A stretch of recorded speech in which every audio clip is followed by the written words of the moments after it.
लोकसभा में महिला आरक्षण और सीटों के परिसीमन के लिए 3 संशोधित बिलों को लेकर अब से थोड़ी ही देर में वोटिंग शुरू होगी।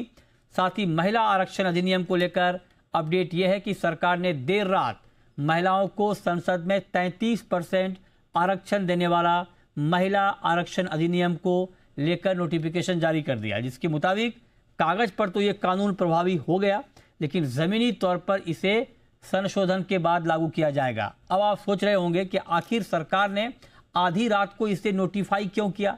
तो बता दें कि किसी भी कानून में बदलाव करने के लिए पहले इसे आधिकारिक रूप से नोटिफाई किया जाता है, ताकि उसमें संशोधन की प्रक्रिया पूरी की जा सके।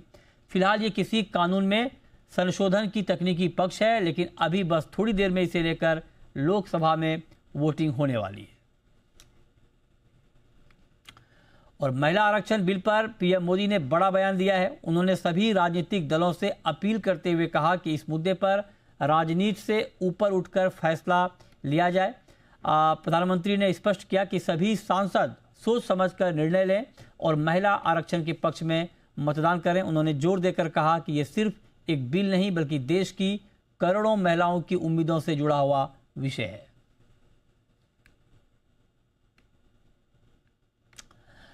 वहीं महिला आरक्षण बिल पर बोलते हुए राहुल गांधी ने सरकार पर जमकर हमला बोला। राहुल गांधी ने कहा कि इस बिल का महिलाओं से सीधा लेना देना नहीं है, बल्कि ये एक राजनीतिक कदम है। उन्होंने आरोप लगाया कि सरकार इस बिल के जरिए देश का चुनावी नक्शा बदलने की कोशिश कर रही है।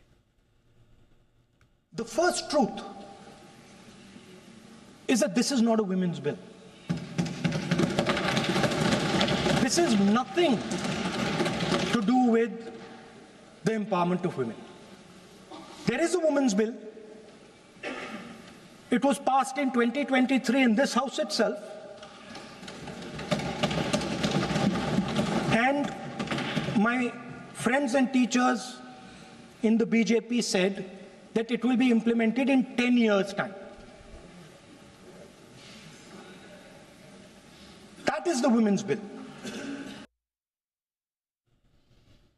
और इस खबर पर डिटेल जानकारी के साथ हमारे साथ जुड़ रहे हैं जी बिजनेस संवाददाता अमरीश पांडे। अमरीश, बताएं, अब से थोड़ी देर में वोटिंग शुरू होगी, क्या जानकारी मिल पा रही है? क्या ये बिल पास हो पाएगा या अटक जाएगा? क्योंकि बिल पास कराने के लिए 2/3 बहुमत चाहिए, जो कि दिख नहीं रहा है। विपक्ष की तरफ से क्या जानकारी मिल पा रही है आपको? क्या इरादा है उनका? देखिए, जिस तरीके से हमने बिल पे बहस की शुरुआत देखी तो उससे साफ लग रहा था कि विपक्ष को वो पुराना बिल ही पसंद है, लेकिन बीजेपी या फिर कहें कि एनडीए की लगातार कोशिश है कि बिल को संशोधन के साथ पेश किया जाए। और यही वजह है कि जो पुराना बिल जिसको पास किया था संसद ने, उसको रात में नोटिफाई किया गया, यानी कि आज से वो कल से ही वो प्रभावी कर दिया गया था। और उस प्रभावी बिल में किस तरह के संशोधन होने, उस बात पर चर्चा चल रही थी। अभी तक की जो बहस हुई है उसमें एनडीए या फिर उसके जो समर्थक दल हैं वो लगातार इस बात को समर्थन कर रहे हैं कि बिल को पास होना चाहिए, सीटों की संख्या बढ़नी चाहिए, महिलाओं का रिप्रेजेंटेशन बढ़ना चाहिए संसद में। ये उनके लिए भी बेहतर है और राष्ट्र के लिए भी बेहतर है। लेकिन अगर जहां तक विपक्ष की बात करें तो विपक्ष का लगातार ये कहना है कि ये सिर्फ एक चुनावी बिल है, इसको चुनाव के समय जानबूझकर लाया गया था और इसमें कहीं भी महिलाओं का हित नहीं है, बल्कि अपना वोटर साधने का हित है। और साफ तौर पर दिख रहा है कि अगर इस तरह के बिल आते हैं तो इससे कहीं भी महिलाओं का रिप्रेजेंटेशन नहीं बढ़ता है। अगर ऐसा होता तो सरकार जो मौजूदा सीटों की संख्या थी उसी में यह आरक्षण दे सकती थी, लेकिन सीटों की संख्या बढ़ाना सरकार का उद्देश्य है, ना कि महिलाओं को आरक्षण देना। तो अभी कई सारे वक्ता हैं जिनको बोलना बाकी है और जो अभी तक की जानकारी है उसके अनुसार 5 बजे अमित शाह इस पूरे बहस पे जो चर्चा हो रही थी उस पर अपना जवाब देंगे और उसके बाद वोटिंग होगी। तो ये देखना बहुत ज़रूरी हो कि अमित शाह किस तरीके से पूरी बहस को कंक्लूड करते हैं और वोटिंग किस तरीके से जाती है। जो जानकारी हमारे पास है या फिर जो अभी तक की गिनती आ रही है उसमें ऐसा दिख रहा है कि कुछ पेच फंस सकते हैं, लेकिन यह भी है कि लास्ट मोमेंट पर कुछ सांसद एब्सटेन हो सकते हैं जो कि अपने पक्ष में नहीं होंगे और उनके एब्सटेन होने से वो संख्या पूरी हो जाएगी, यानी कि न चाहते हुए भी वो वोट्स बीजेपी या फिर एनडीए के समर्थन में होंगे और ये बिल पास हो जाएगा। इस बात की संभावनाएं पूरी दिखती हैं। जी अच्छा, तो आप कह रहे हैं कि ये बिल पास हो जाएगा, इसकी संभावना पूरी दिख रही है आपको? तो क्या विपक्ष की तरफ से विरोध नहीं होगा या वो फेवर में होंगे या वॉकआउट करेंगे?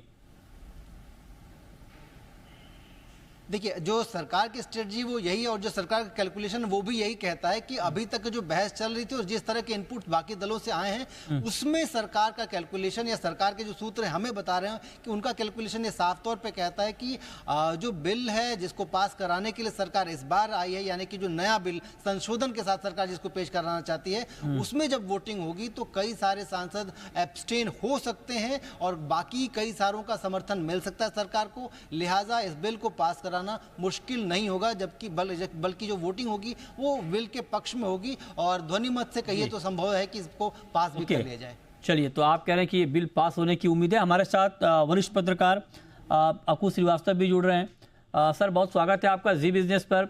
आपको आपका सेंस क्या कह रहा है? क्या आपको लगता है कि ये बिल पास हो जाएगा? देखिए, जहाँ तक बिल के पास होने की का सवाल है तो सरकार ने पूरी गणित सोच के ये काम किया होगा। अभी एनडीए के पास 293 सांसद हैं और विपक्ष के पास 241 हैं, निर्दलीय 7 हैं। पूरी की पूरी सरकार की रणनीति विभिन्न चुनावों में देखिए, चाहे वो राज्यसभा का चुनाव हो चाहे अन्य चुनाव रहे हो, उसकी कोशिश हमेशा से यही रही है कि एब्सटेन की रणनीति के तहत काम किया जाए। अगर जहां उसका गणित नहीं बैठ पाता है तो वहां वो इसी तरीके से काम करती है कि एब्सटेन की। अभी राज्यसभा में जो सदस्य चुने गए हैं उनमें भी हमने देख लिया कि किस तरीके से एब्सटेन करा करके लोगों को अपने सांसद उसके जीते हैं। और ये आज की नहीं पुरानी रणनीति है, क्योंकि बहुत पतली धागा है। इसलिए मैं आपके जो साथी हैं उनकी तरीके से बहुत दावे के साथ नहीं कह सकता हूँ कि पास ही हो जाएगा। एक दावा मैं कर सकता हूँ, सरकार देश में ये मैसेज देने में कामयाब हो जाएगी कि हम महिलाओं के लिए काम करना चाहते हैं, आरक्षण हम उनके लिए करना चाहते हैं।